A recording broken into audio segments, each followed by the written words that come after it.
you. And clap your hands for attending our class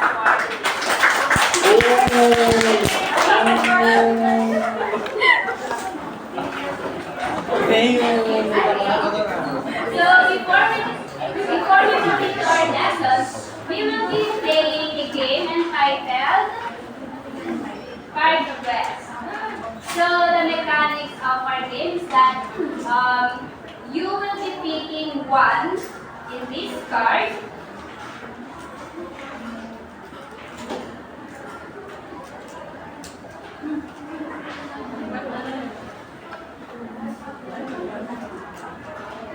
So I will be holding these cards on my hand, and for the name that I will be picking from here, you will be pick one from this, and you will be answering the questions written here.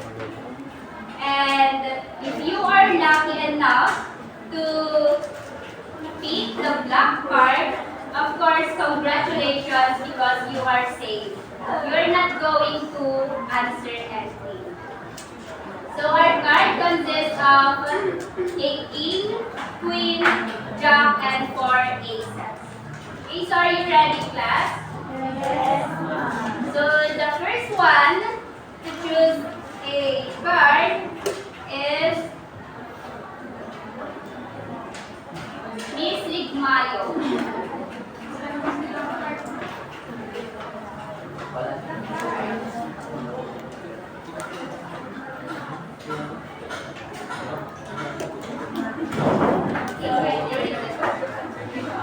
And for your attendance, you will be writing your names here and affix your signature next.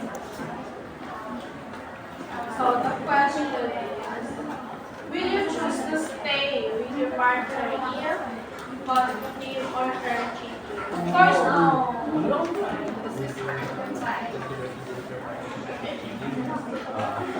Yes.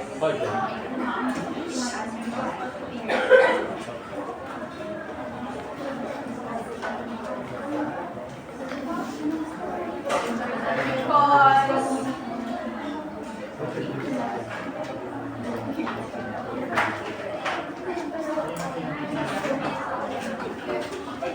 cheating is a very big mistake. So as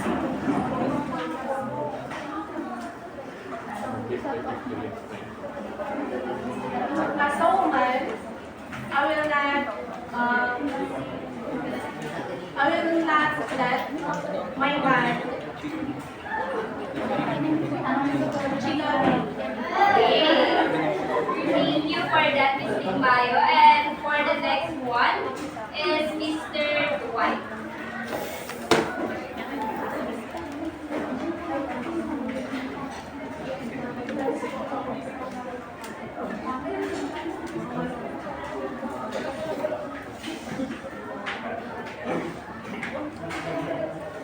So, the question is, if you were to become a father, how can you show your family that they are safe under your guidance? Of course, by being a provider for them, giving them all the necessities in life, and just being comfortable under the roof of my house. That's all. Thank you.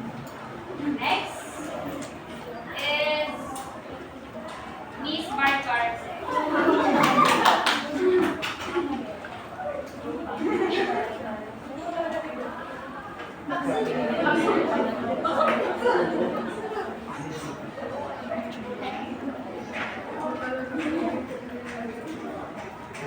As a daughter, what can you say about your relationship with your parents? Is it good or bad?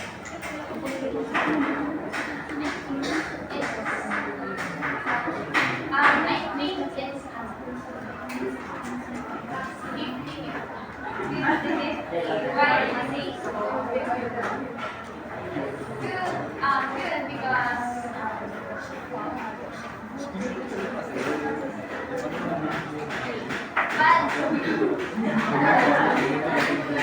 bad because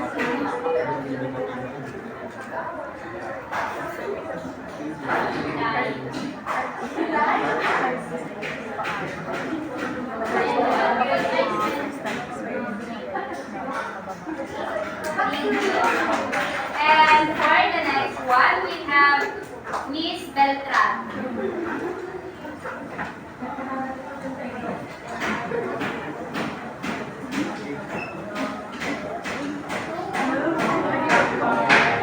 Okay, so you are safe. Congratulations. Next, Miss Danzalan.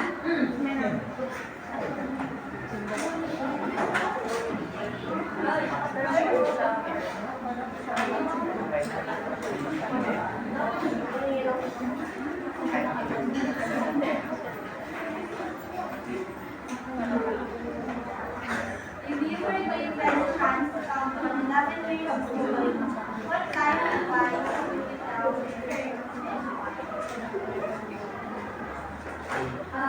I'm going to talk to myself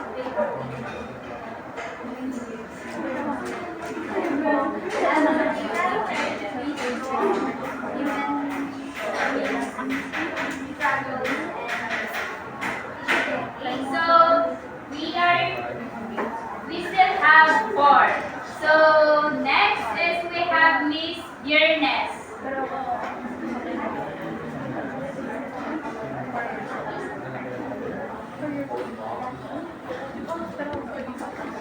As a daughter or son, what can you say about your relationship with your family? Is it good or bad?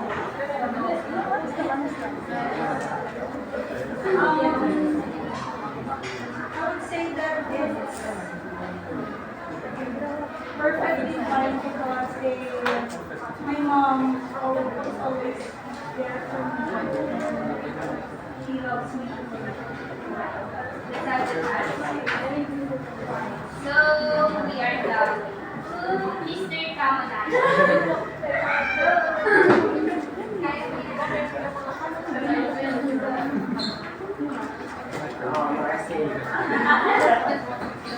Okay, so next we have Miss Kabawatan.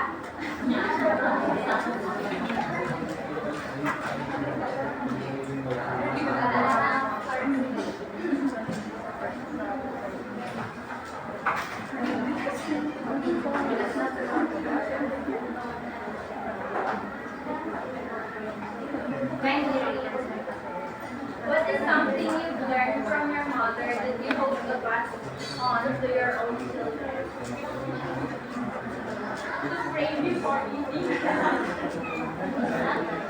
Okay, so thank you for your answer, Miss Kabawatan. And for the last one, may we have Miss Kalisha.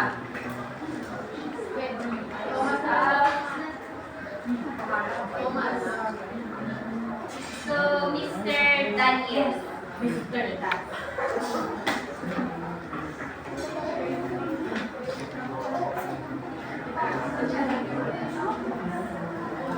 Will you choose to stay with your partner if you consider?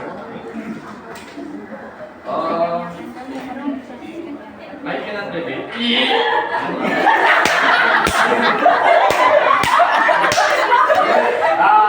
For me, if these instances happen to me, I won't stay because if she did it once, she can do it again. Such a good answer. So, thank you. So, what do you think, class, is the connection of our game to our lesson for today? May we have Miss Shawi? Based on the questions a while ago, I think our lesson for today revolves around family or family relationship and cheating. Another is cheating. Thank you. May we have another one?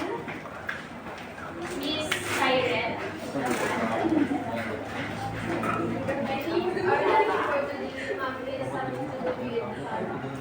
Okay, so very good. All of your answers are correct. Our lesson for today is actually connected to a family, or it's all about familial relationships. So before that, I am going to give you a short background about our author for today. So we have Tayet Selasi. So she is a renowned American writer and a photographer. So she is known for the exploration of identity, culture, and the complexities of African diaspora. So she was born in London on 1979 to a Nigerian and Ghanaian parents. So she spent her formative years in Brooklyn, Massachusetts. So her writing often delves into the experiences of transnational Africans, particularly those who straddle multiple cultures and identities. So in 2011, she wrote this story uh, that we are going to study for today. So this story is entitled The Sex Lives of African Girls. So our story has 9 sections. So it falls under the category of a short story, but it has 9 sections, which you will find a long story. But if you were to read it in a one sitting, you will be able to finish it. So the characters is we have Adam, Zifa, or the mother of Adam, Aunt Khadija, Uncle, Comfort, Ruby, Francis, and Yago, or Yago. So the settings of our story is in Accra, Ghana. So the bustling urban backdrop serves as a contrast to Adam's previous life in Lagos. So now we will be talking about the plot of the story.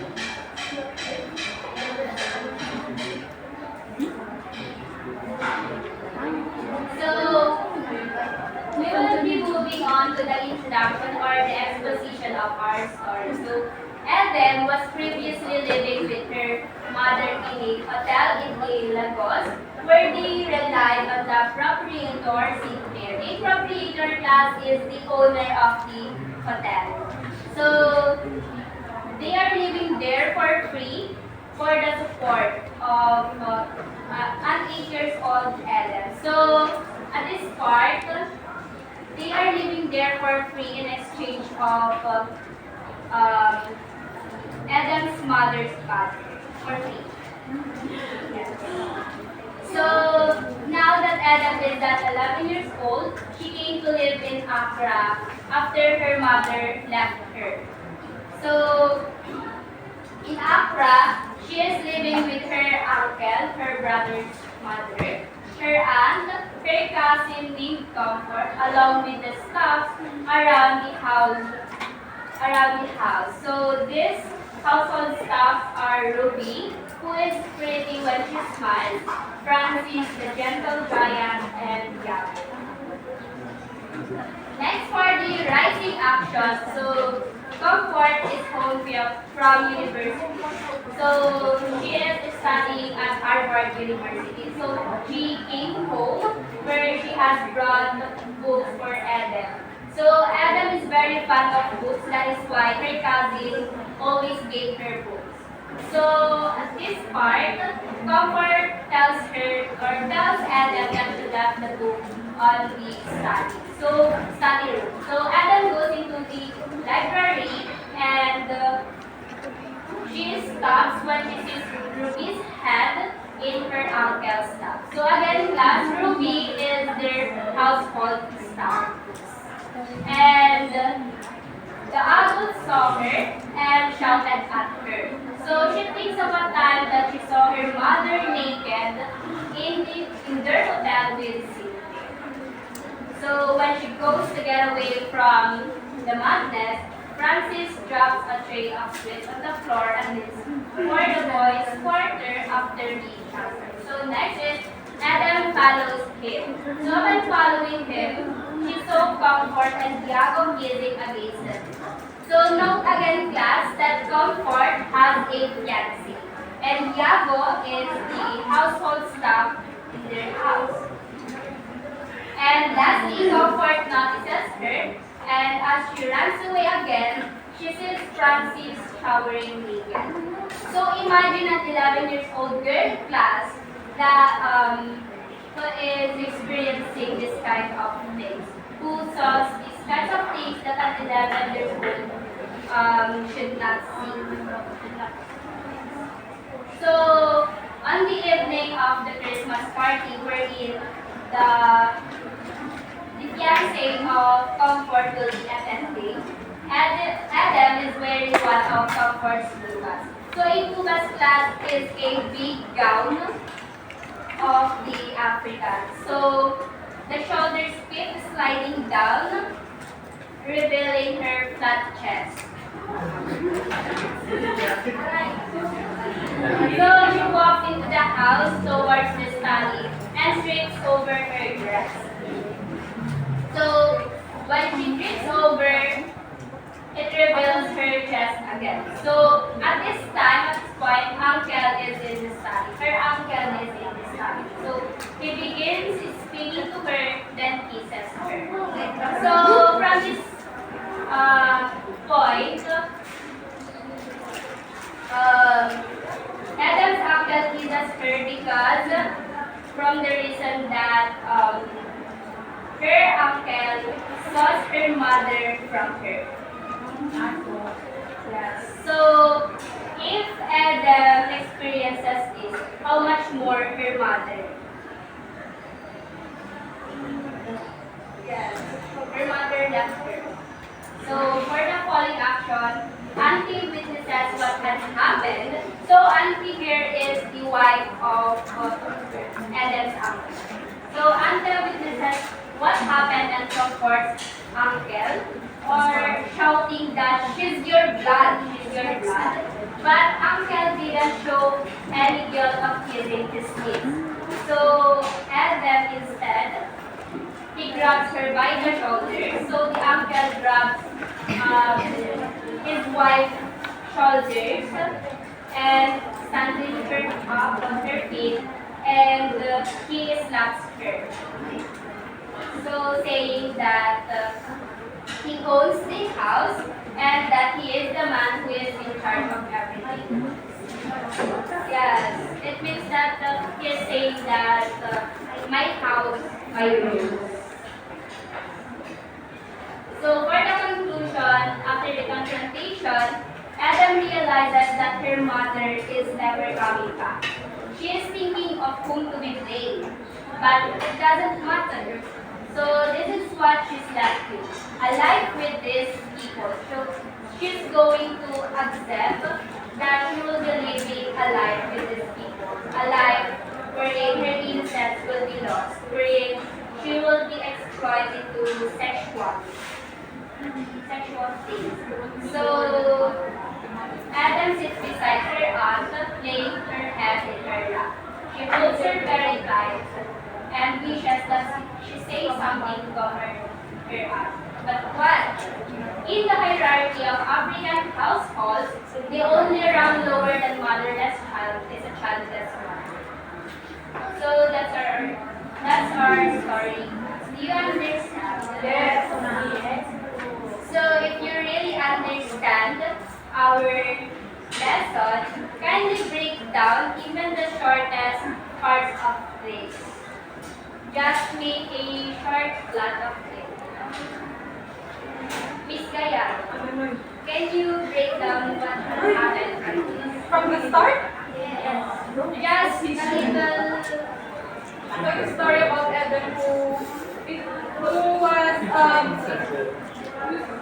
she was 11 years old, where she was sexually exploited because of the people around her classes, where she was sexual assault, where it leads her to find who to blame because there is no guidance. There is no guidance from her that occurred from from her uncle to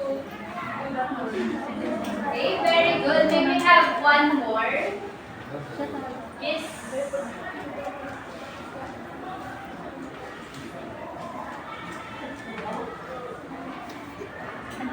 Miss Angelica, can you break down what happened from the story?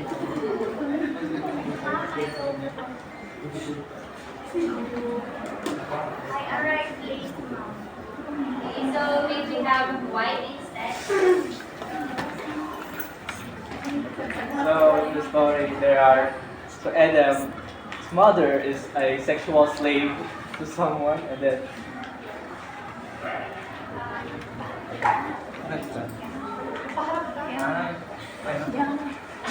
so Adam is a mother is a slave, basically in order to live free in that space, she has to give up her body to live there. And then she left Adam, and then Adam lives with her uncle that sexually assaults her. And the uncle slaps the auntie, and then Adam comforts the auntie. Okay, so thank you, Mr. Barbuda. So what do you think, class, is the theme of our story? So anything in mind, Miss Amy? The theme of our story? Okay, so thank you. So the theme of our story is all about the loss of innocence, the sexual exploitation, and the abandonment. So for the loss of innocence, of course, because in the first place, Adam already saw things that cannot be seen by an 11-year-old. So sexual exploitation is not because her or she already experienced it because her uncle witnessed it. And for the abandonment, it will not happen to her in the first place if her mother didn't abandon her. So our lesson is all about the family's guidance will help a child to live safely, secured, and feel supported. But don't trust easily, even your family, because sometimes family will bring harm to your own child. And lastly, familial environment can be both protective and potentially abusive to a child. So for the questions, number 1, may we have Mr. Daniel to please answer our question. So, how does Adam's experience of abandonment reflects the realities faced by young girls in the Philippines who may be left behind by parents seeking better opportunities abroad?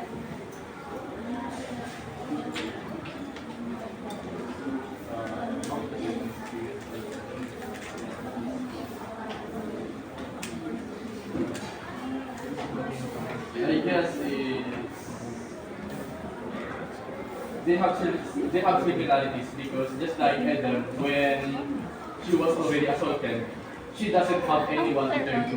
And I think that is one realities here in the Philippines for those especially women whose mothers are abroad. And again, women find it hard to open up to their father. And that is that which is why they chose to keep everything themselves instead of sharing it. That's why mostly those girls who have an OFW mother finds it hard to open up to anyone. So, thank you, Mr. Daniel. So, may we clap Mr. Daniel? So, number 2, what role does societal expectation play in shaping female identity in both the story and Filipino culture, particularly regarding women's role within the family and community?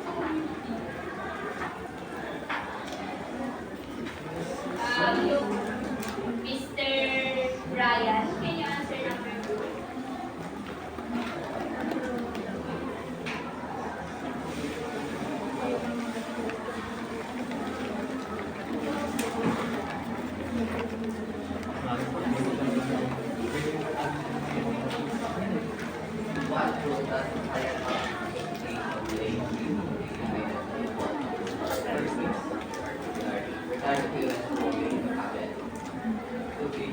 story.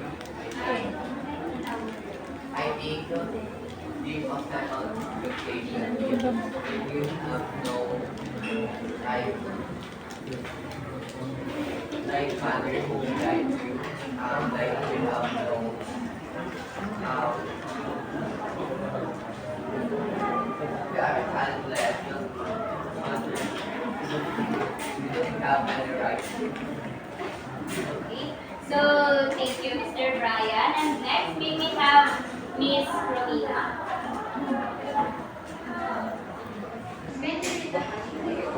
Number three, what ways do familial relationship in the years of school protective and potentially abusive environment for young women who are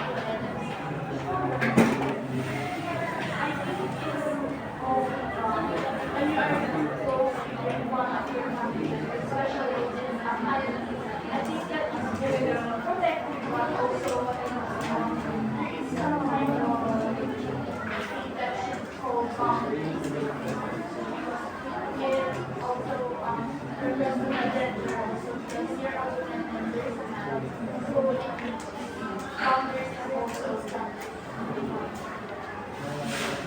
Okay, so thank you, Miss Romina. Do you agree with Miss Romina's answer, guys?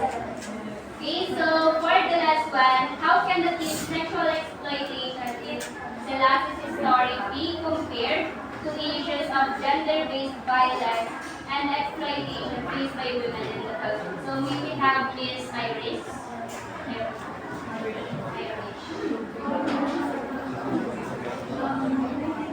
That a motherless child is a childless motherless also became very visible here in the Philippines.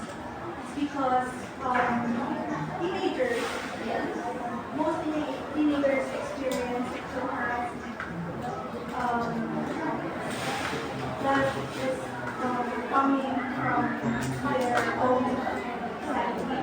So I think it's the experience of Eden is similar to what is being experienced in the So thank you. All of your answers are correct. So congratulations for answering those questions and for cooperating in our lesson. That's all. Thank you.